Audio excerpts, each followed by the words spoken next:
Merci beaucoup, Monsieur le Président, chers collègues, et merci beaucoup à la Fondation Magna Carta, à la Fondation Charles de Gaulle pour m'avoir invité une nouvelle fois. J'ai le grand honneur et le grand plaisir de participer à cette conférence et je salue les organisateurs de ce colloque, et en particulier ceux que je connais, Christine Vaudevar et Frédéric Fogassi, qui sont toujours aussi efficaces et pertinents pour organiser ce type de manifestation comparée, et qui nous permet, en tout cas qui me permet à moi, professeur français, de mieux comprendre aussi les enjeux constitutionnels italiens.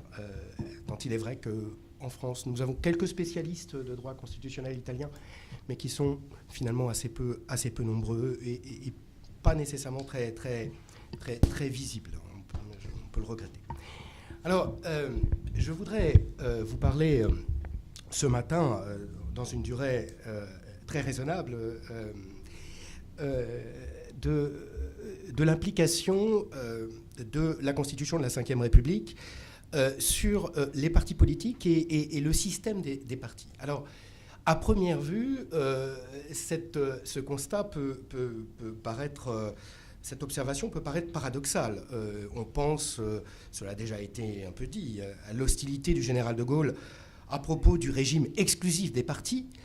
Ce poids des partis que le général a vilipendé à de nombreuses reprises, c'est une des raisons d'ailleurs de son départ en janvier 1946 du pouvoir, ses critiques sous la Quatrième République au moment du débat référendaire de 1962. Le paradoxe est que le général de Gaulle était très hostile au parti, et pourtant, la Constitution de 1958, c'est la première Constitution dans l'histoire politique et constitutionnelle française, c'est la première Constitution à accorder une place au parti, article 4 de la Constitution. Alors, en réalité, à regarder plus près, le paradoxe n'est qu'apparent. Pourquoi ? D'abord parce que le général de Gaulle avait une position un peu plus nuancée sur les partis politiques qu'on pourrait le croire. Il n'a jamais contesté l'importance des partis politiques dans le fonctionnement de la démocratie. Ils sont là pour exprimer des oppositions réciproques, a-t-il exprimé. Simplement, le général a voulu éviter que les partis exercent un rôle au niveau gouvernemental. Le pouvoir exécutif procède du pays et non point des partis, explique-t-il lors de la création du RPF en 1947. Pour lui, il faut éviter donc que les partis exercent une influence dans le fonctionnement de l'État. Le paradoxe n'est qu'apparent aussi parce que quand on regarde, je me suis replongé dans les débats constituants de 1958, et vous apercevez que dès le début de la discussion sur la Constitution, la place des partis et l'éventualité d'intégrer les partis dans la Constitution a été envisagée. Dans le petit groupe de travail qu'avait réuni autour de lui Michel Debré, place Vendôme, au ministère de la Justice, il y avait déjà eu des propositions d'intégrer un article dans l'avant-projet constitutionnel.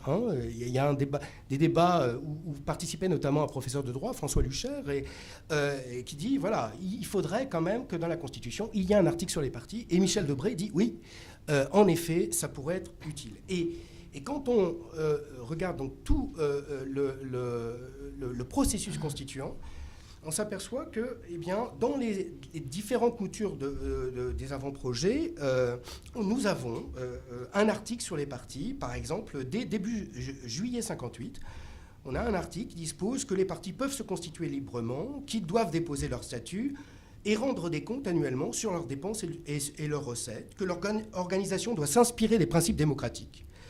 Et on envisage même un système de dissolution, de sanction des partis avec dissolution possible s'ils portaient atteinte aux principes démocratiques. Le débat rebondit au comité consultatif constitutionnel. Alors on sait que c'est notamment à cause du Parti communiste qu'on a souhaité instituer un tel article aussi dans la Constitution, notamment cette phrase que les associations et groupements politiques doivent s'inspirer de principes démocratiques.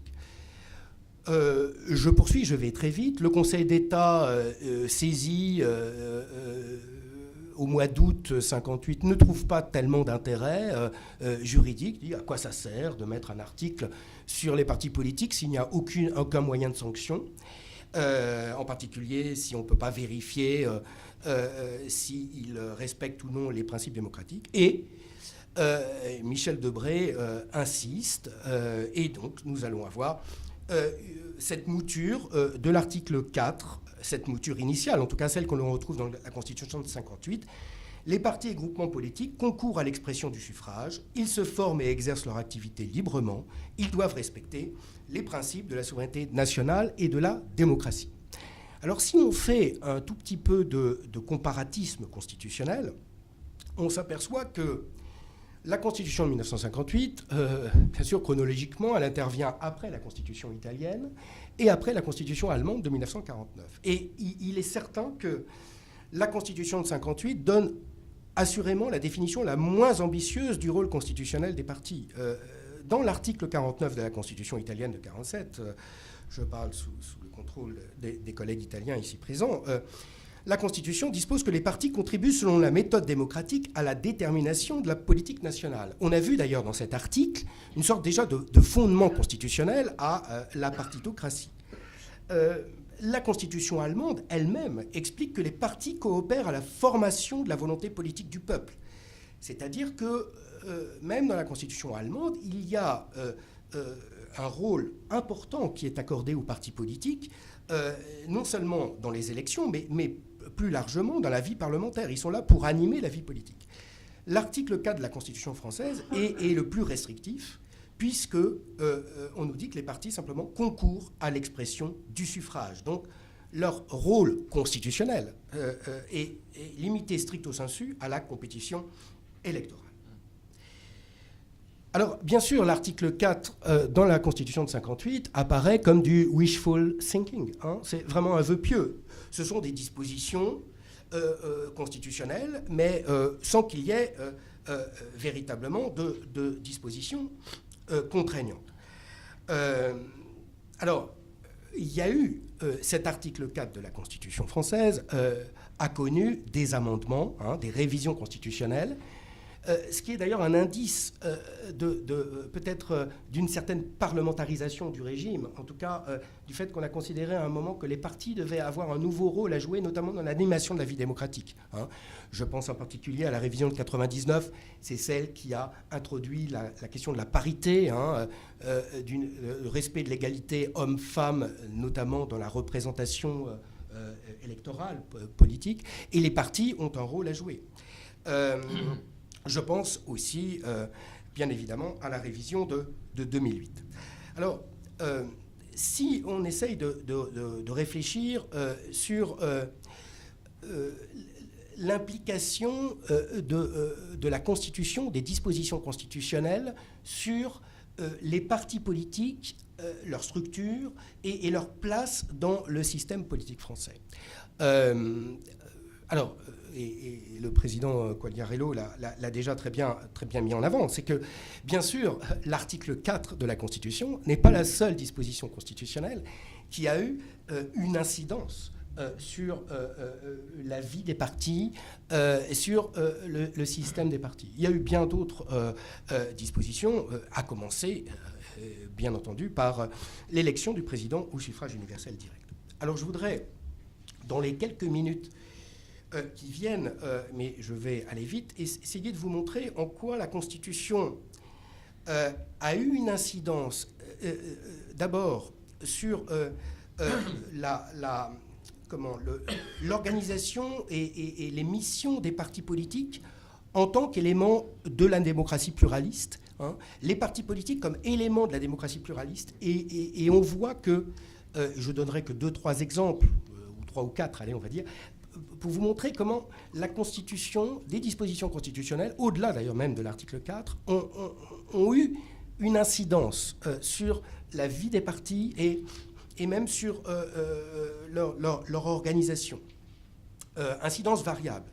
Et puis, dans un deuxième temps, j'aborderai un point qui a déjà été abordé, mais sur lequel je voudrais revenir, c'est la grande affaire. C'est la question de la bipolarisation de la vie politique française. Il est certain, il est évident, et là c'est très patent, très, très clair, que la Constitution française a eu une incidence très forte sur la structuration partisane française. Et jusqu'à aujourd'hui. Et je dirais que l'élection présidentielle de 2017 n'est qu'un bouleversement apparent sur la soi-disant remise en cause de la bipolarisation. En réalité, il reste quand même une structuration. Alors, sur le premier point, les partis politiques, éléments essentiels de la démocratie pluraliste, bon, je ne vais pas reprendre les éléments, notamment de la jurisprudence du Conseil constitutionnel, qui a essayé de donner du corps, notamment à cet article 4 de la Constitution, et cet élément sur les partis comme expression pluraliste des opinions. Juste vous montrer que sur cette dimension des partis politiques comme élément de la démocratie pluraliste, les effets de la Constitution sont très variables. C'est-à-dire qu'on voit qu'il y a eu, sur certains points, la Constitution a eu une incidence assez forte. Je pense, bien sûr, j'en ai dit un mot dans l'introduction, à la question de la parité. Les révisions constitutionnelles de 1999 et de 2008 ont fait des partis politiques des instruments de la parité, notamment à l'Assemblée nationale, mais plus largement dans les élus français. Alors, il était plus facile, bien entendu, de contraindre par une disposition constitutionnelle renvoyant à une loi organique. Il était plus facile de contraindre les partis à respecter la parité pour les scrutins de liste avec représentation proportionnelle. Et c'est ce qui s'est passé avec le principe un homme, une femme. En France, vous savez, qu'on a appelé le principe Shabada, de la fameuse chanson du film de Lelouch, Un homme et une femme. Donc, pour la représentation proportionnelle, c'était assez simple. Pour le mode de scrutin uninominal majoritaire, c'était évidemment un peu moins simple. Et il y a eu des sanctions financières qui ont été prévues par le législateur, par le code électoral. Mais on sait qu'il y a des partis politiques qui ont préféré payer l'amende plutôt que de présenter aux élections législatives, notamment, autant de femmes que d'hommes. Ça a été le cas notamment du parti gaulliste de l'UMP. Donc la parité, oui, là on voit que les partis politiques ont été influencés par la Constitution. En revanche, et ça peut paraître comme une sorte d'angle mort constitutionnel, le statut des partis politiques. Le statut des partis politiques, c'est quelque chose qui n'a pas été pris en compte ni par la Constitution, ni par la loi organique, ni par le législateur. Les partis en France ont un statut d'association. C'est quelque chose de très bizarre. C'est-à-dire que les partis ont un statut d'association sur le fondement de la loi de 1901. Autrement dit, ce sont des organismes de droit privé. Le Conseil d'État nous dit le parti, c'est une personne morale de droit privé qui s'est assignée un but politique et qui relève des dispositions de la loi relative à la transparence financière de la vie politique. Autrement dit, vous pouvez demain ouvrir un parti politique, créer un parti politique en vous fondant sur la loi de 1901. Ce qui fait nécessairement que comme la loi de 1901 est très peu contraignante quant à l'organisation des instances du parti, les modes d'organisation des partis sont en réalité très variables. Vous n'avez pas en France l'équivalent de la Parteien-Gesetz de 1967 allemande. La loi allemande sur les partis politiques de 1967 fixe des règles précises quant à l'organisation des partis. Rien de tel en France. Alors simplement, puisqu'on parlait de l'élection présidentielle, il est clair pour autant qu'il y a des dispositions constitutionnelles qui ont eu une incidence sur l'organisation des partis politiques. et peut-être d'ailleurs paradoxalement plus à gauche qu'à droite. Des politistes ont pu montrer comment le Parti socialiste est devenu un parti dans son organisation quasiment présidentielle pour se calquer sur le modèle de l'élection présidentielle et pour présenter des candidats un candidat à la présidence de la République, sachant que traditionnellement, le Parti socialiste présentait un candidat à l'élection présidentielle dès lors que celui-ci était premier secrétaire du PS. Donc il y a eu, pour certains partis, des incidences de dispositions constitutionnelles, mais plus, je dirais, par la bande, par le biais de cette logique présidentielle. Je n'insiste pas, je n'ai pas le temps, il y aurait beaucoup de choses à dire, mais un autre angle mort des dispositifs constitutionnels et législatifs français, c'est le contrôle du parti quant au respect des principes démocratiques. Là aussi, vous n'avez pas, en comparaison par exemple avec l'Allemagne, vous n'avez pas d'équivalent de contrôle par le Conseil constitutionnel de la légalité d'un parti politique, enfin en tout cas du respect des principes démocratiques d'un parti. Puisque justement les partis, dans leur organisation, s'organisent librement, ils ne dépendent pas donc d'un contrôle constitutionnel. Et juste un exemple, parce qu'il y a plusieurs lois là, qui peuvent s'appliquer pour essayer d'interdire un groupe politique, mais par exemple la loi de 1901, alors sur le fondement de la loi de 1901, on peut interdire un parti politique en France, mais vous comprenez bien que c'est très compliqué parce que le juge compétent est le tribunal de première instance, c'est le tribunal de grande instance, c'est-à-dire un juge judiciaire de première instance, de premier degré. Et est-ce qu'un juge de premier degré ira prendre la responsabilité d'interdire un parti politique au nom du respect du pluralisme démocratique, alors que l'interdiction d'un parti, ça réduit le pluralisme démocratique. Vous voyez donc l'inconvénient de l'angle mort constitutionnel. Je vais vite. Deuxième point, et je vais aller un peu plus vite sur ce point, parce que beaucoup a déjà été dit, mais je voudrais reprendre quand même cette question sur l'implication de la Constitution sur la bipolarisation de la vie politique française.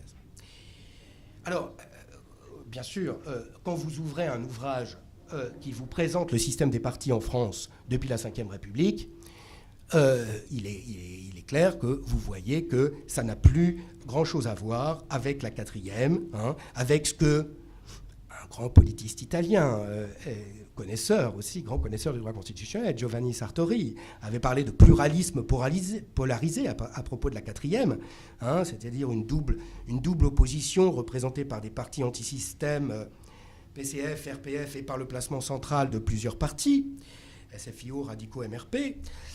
Sous la Ve République, on assiste à l'émergence d'une véritable bipolarisation du système politique, très visible au sein de l'Assemblée nationale, qui reste, quoi qu'on en dise, un lieu central du débat politique. Alors, quand on regarde attentivement la bipolarisation de la vie politique en France, elle a pris plusieurs formes. Alors, il y a eu au moins 4 périodes.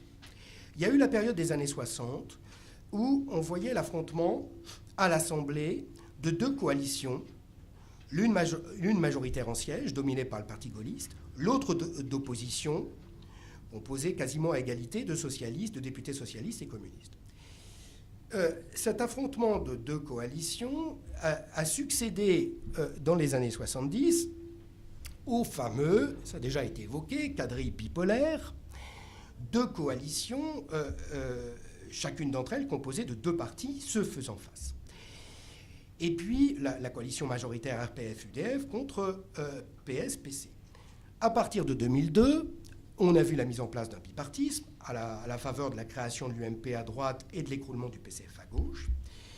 Bipartisme régulièrement contesté par un 3e parti, le Front National, sans que ce dernier ne parvienne à obtenir un groupe parlementaire à l'Assemblée.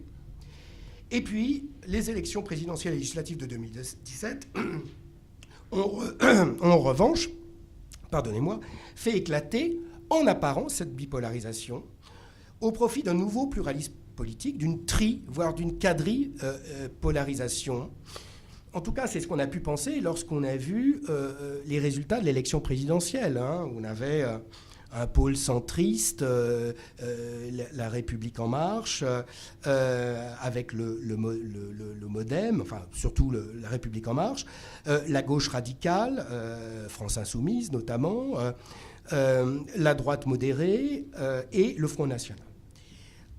Et ce quadripartisme, cette quadripolarisation, on la retrouve à l'Assemblée. Pour autant, on constate qu'aujourd'hui, nous avons... et on peut se demander si ce pluralisme politique ne reste pas organisé entre une majorité centriste et des oppositions. Et on peut donc se demander si on n'assiste pas à une sorte de nouveau type de bipolarisation. Alors, sur mon questionnement qui était, est-ce que, là, sur ce système de la vie politique, et notamment sur cette bipolarisation, est-ce que les mécanismes constitutionnels, est-ce que l'agencement institutionnel prévu par la Constitution a joué son rôle? Il est évident que l'agencement institutionnel et ce qu'on a appelé le fait majoritaire, dégagé par la Constitution de la Ve République, a joué un rôle majeur dans cette bipolarisation. On a parlé de l'élection présidentielle à 2 tours, je n'y reviens pas, mais aussi les élections législatives avec ce mode de scrutin majoritaire à 2 tours, avec le maintien au 2e tour des candidats ayant obtenu 12,5% des inscrits au 1er tour, donc favorisant le jeu des alliances entre les partis ou des désistements entre les 2 tours. Mais il ne faut pas oublier aussi que vous avez dans la Constitution non seulement des mécanismes qui ont permis la constitution de cette bipolarisation, mais vous avez aussi des mécanismes qui ont permis le maintien de cette bipolarisation.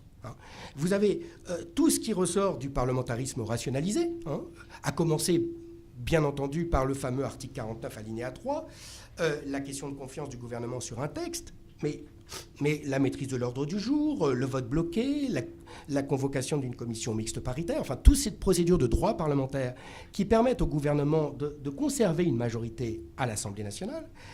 Et puis cette bipolarisation, elle a été aussi permise par la révision constitutionnelle de 2008, avec ces droits qui ont été reconnus à l'opposition. Je pense en particulier à l'article 51-1 de la Constitution et à la réforme du règlement de l'Assemblée qui est intervenue par la suite, où des droits spécifiques ont été donnés à l'opposition parlementaire. Autrement dit, la Constitution française constitutionnalise aussi une opposition distincte de la majorité parlementaire. Donc, elle a aussi cristallisé cette bipolarisation. Alors, pour terminer,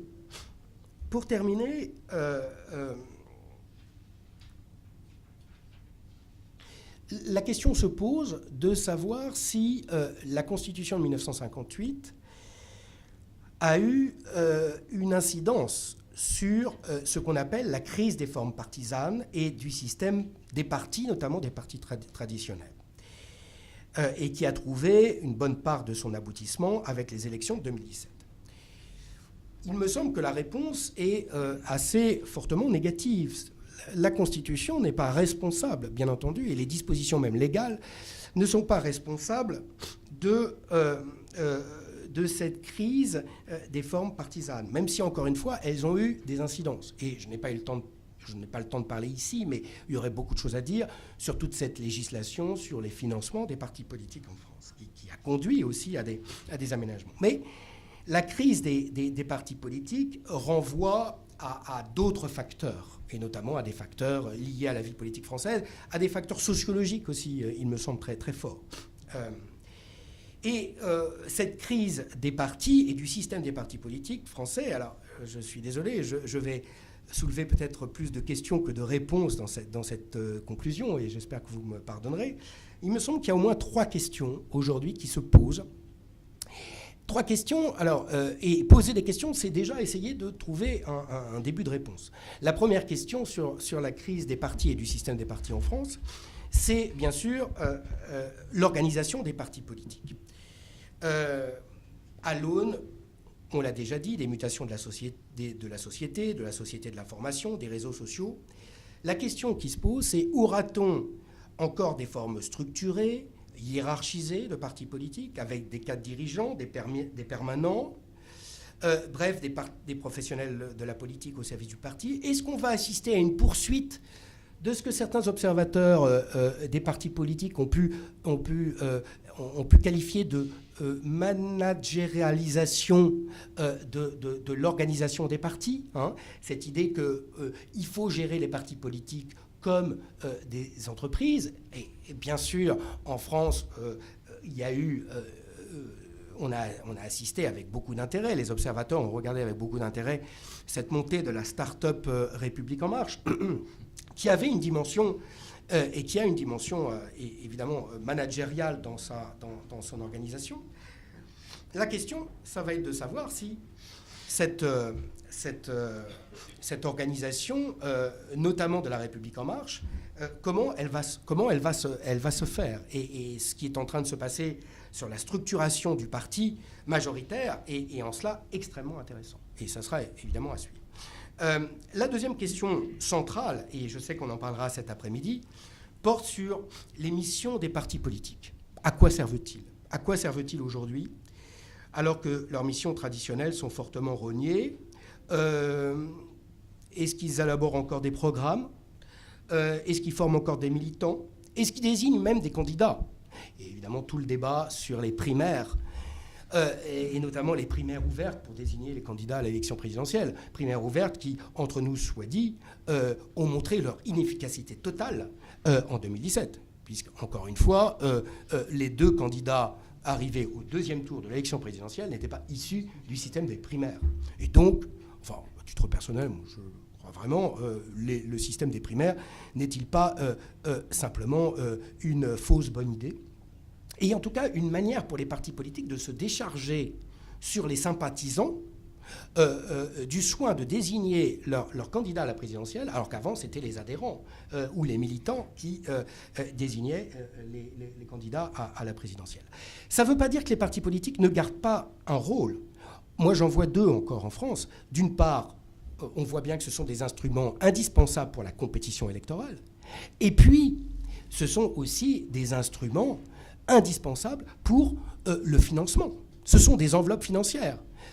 Vous ne pouvez pas participer à une élection si vous n'avez pas un parti politique, parce que ce parti va être le réceptacle des financements. D'où aussi le système, je n'ai pas le temps d'en parler, mais des micro-partis. Les micro-partis, vous savez que vous avez plus de 350 à 400 partis en France, en réalité, avec ces micro-partis qui ont été créés justement pour permettre de financer les organisations partisanes et pour contourner la législation financière. Dernier point, et je m'arrêterai là, excusez-moi, je suis un petit peu long. Dernier point, dernière interrogation, c'est sur la pérennité du système des partis, né avec les élections de 2017. Alors, ce qui est fascinant, c'est que nous vivons aujourd'hui en France quelque chose que beaucoup de politiques, je pense à François Bayrou par exemple, français, mais aussi des observateurs avaient toujours rêvé. Des observateurs, je pense en particulier à Maurice Duverger, et nous avons avec Gilles Le Béguec notamment participé à un colloque sur Maurice Duverger. Enfin, nous avons pu tenir un colloque sur Maurice Duverger en France, à Bordeaux, en juin dernier. Vous savez, cette fameuse formule de Duverger, il faut gouverner la France au centre, par le centre. Hein. Et dans les années 80, il déplorait, il disait, mais la France est gouvernée au centre, mais toujours par des partis de droite ou de gauche. Il faudrait que la France puisse être gouvernée au centre par le centre. Et le système de la cinquième et le système institutionnel empêchent cette situation. Et là, eh bien, nous assistons justement à un bouleversement. Et nous assistons à un bouleversement mais qui renvoie à une histoire constitutionnelle française qu'on a connue auparavant, sous la 4e République, et même avant. Moi, je ne peux pas m'empêcher... Bon, je me passionne pour le 19e siècle français, l'histoire constitutionnelle française du 19e siècle, mais par certains côtés, Emmanuel Macron me fait quand même penser un petit peu... excusez-moi de la comparaison, je l'ai utilisé un jour auprès de Lucien Jaume, qui m'a dit, non, tu tu ne peux pas dire des choses comme ça, mais je dis, il me fait quand même penser un peu à François Guizot. Et ce gouvernement du juste milieu. La République en marche, c'est le gouvernement du juste milieu. C'est-à-dire un gouvernement de centre droit et de centre gauche qui rejette les forces anti-système ou quasiment anti-système, les républicains d'un côté, les carlistes de l'autre. Je n'exagère à peine. Et je rappelle que plusieurs essayistes viennent de faire paraître des livres sur Emmanuel Macron et le macronisme, Régis Debray et Pierre-André Taguieff, et tous les deux mettent en avant cette comparaison.